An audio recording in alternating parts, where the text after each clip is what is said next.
Brother! Brother! What are you doing up so late? Oh, I have to finish these, you see. Are you copying another manuscript? Yes, I have to return it by tomorrow. What's this one about? Tell me. Wait, I need to put the copies in order.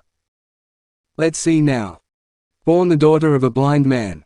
Shim Chong lost her mother 7 days after her birth, and was brought up on the milk her father begged for from other village women.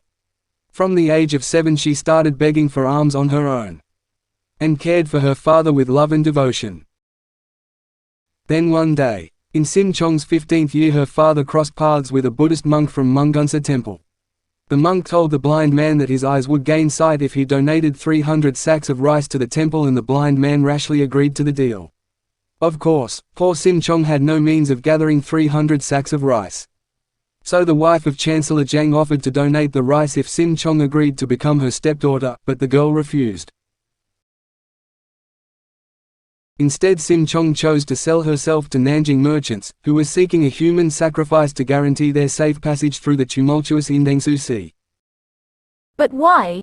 Why did Shim Chong sell herself? Ah. I mean, why did she refuse the lady's offer? I would have taken the rice from the Chancellor's wife, if I were Shim Chong. But she said no, and went off to die. How come?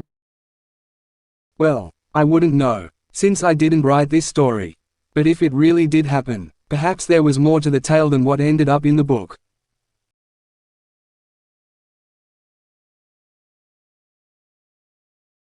Episode 1, Shim Chong from Do Wadong. Once upon a time, in a village called Do Wadong in the kingdom of Yuri.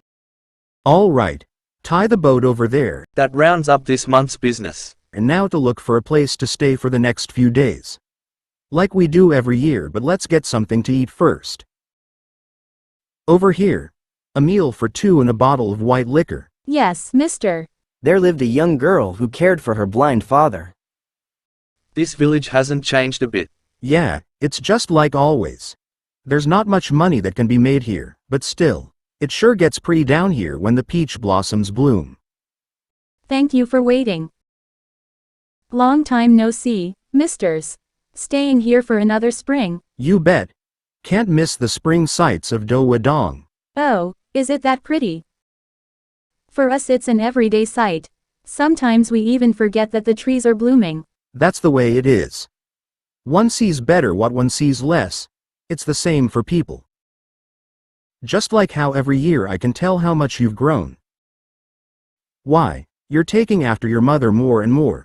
Oh, am I? Of course. I've known you since you were a little girl. Ah, I can't believe that was 15 years ago. How the years fly by. 15 years.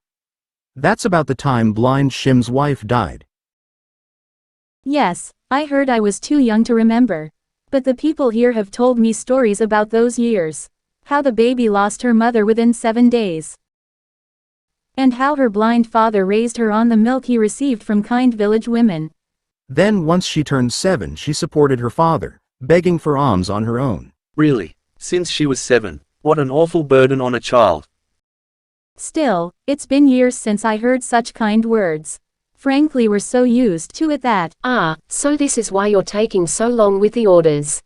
Welcome back, my patrons. And here comes the head mistress of the house. Sorry for distracting your worker, hee. Nah, it's no trouble at all. After all, it's been a while since someone has spoken of Chong. Folks set accustomed to anything when they've heard it for years, even the saddest stories. Enjoy your meal. I should see to the other customers. Oh. Well, speak of the devil. Here she comes. Huh. Dearie, give her some leftovers from the kitchen. Sure thing, Mom. Huh? What is? I reckon you haven't seen her in years. Here, take this, Chong. It should be enough to feed you and your father. It must be hard work, supporting your family. By the way, we'll be closed tomorrow. There'll be a wedding at Chancellor Jang's place. You know, the huge mansion in Merling Village. If you go you might be lucky enough to receive an odd job or two. But only if you scrub yourself clean. Got it? Yes. Thank you. I can't believe it. That child is Chong. She's nothing at all like blind Shim's wife. She can't help it, doesn't matter how she was shaped at birth when she's been begging all her life. She lost her mother when she was only 7 days old. And her father didn't know how to wash her properly 'cause he's blind. And then she started living on the streets since she was 7. The dirty face, the unkempt hair, the rounded back, and shoulders hunched over, from bowing and begging every day. It was only her voice that hinted she was indeed a girl. To be continued. Subscribe and hit the bell icon so you don't miss out on the latest episodes.